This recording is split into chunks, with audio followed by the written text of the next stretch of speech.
अब हम समझेंगे कि टर्म एक्सप्रेसली बार्ड का क्या मतलब है। कई बार स्पेशल स्टैट्यूट्स बने होते हैं जिनके अंदर एक पर्टिकुलर सब्जेक्ट मैटर के रिगार्डिंग स्पेशल कोड्स बनी होती हैं।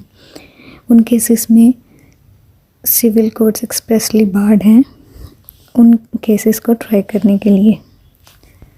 उनमें से कुछ एग्जांपल्स आप देख पा रहे होंगे स्लाइड में, जैसे कि revenue codes, rent tribunals, income tax के रिगार्डिंग इनकम टैक्स ट्रिब्यूनल।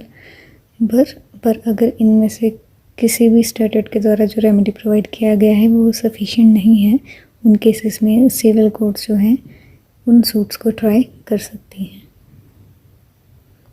अब इसके रिगार्डिंग एक केस करेंगे जो है धूलाबाई versus state of Madhya Pradesh 1969 का केस है।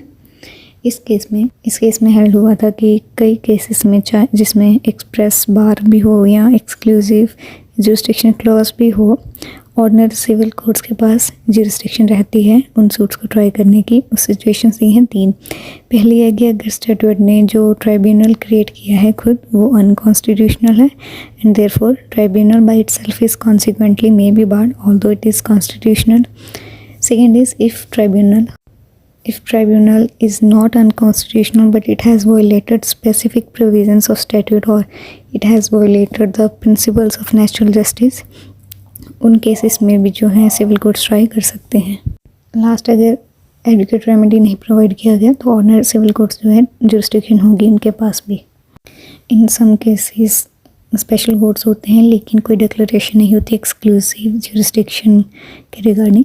उन केसेस में द टर्म्स ऑफ रेफरेंस और objects and reasons for the act are to be examined to see whether the intention of the legislature was to give exclusive jurisdiction to that tribunal. If the answer is in positive, then it will amount to an implied bar. Further एक case discuss कर लेते हैं जो है Annie Besant national girls high school versus deputy director of public instructions 1983 का। इस case के facts थे कि एक हेड मिस्ट्रेस को मैनेजमेंट ने अपॉइंट किया था लेकिन उसको किसी नॉन अपॉइंटिंग अथॉरिटी ने रिमूव किया था। उसने डिप्टी डायरेक्टर के आगे अपील की against the removal. Her appeal was reversed and she was reappointed. Management then appeal to high court and high court reject the appeal on the ground that this is purely a departmental questions and therefore civil courts do not have jurisdiction. Management further appeals to Supreme Court on the ground that right to employ and remove is an issue which is a civil right and therefore the jurisdiction of civil court in such a manner can't be excluded. So in this case, Supreme Court held that the case involves a very important legal right to remove an employee from job and therefore jurisdiction of civil courts in such matters cannot be ousted. Thank you. That was all about section 9.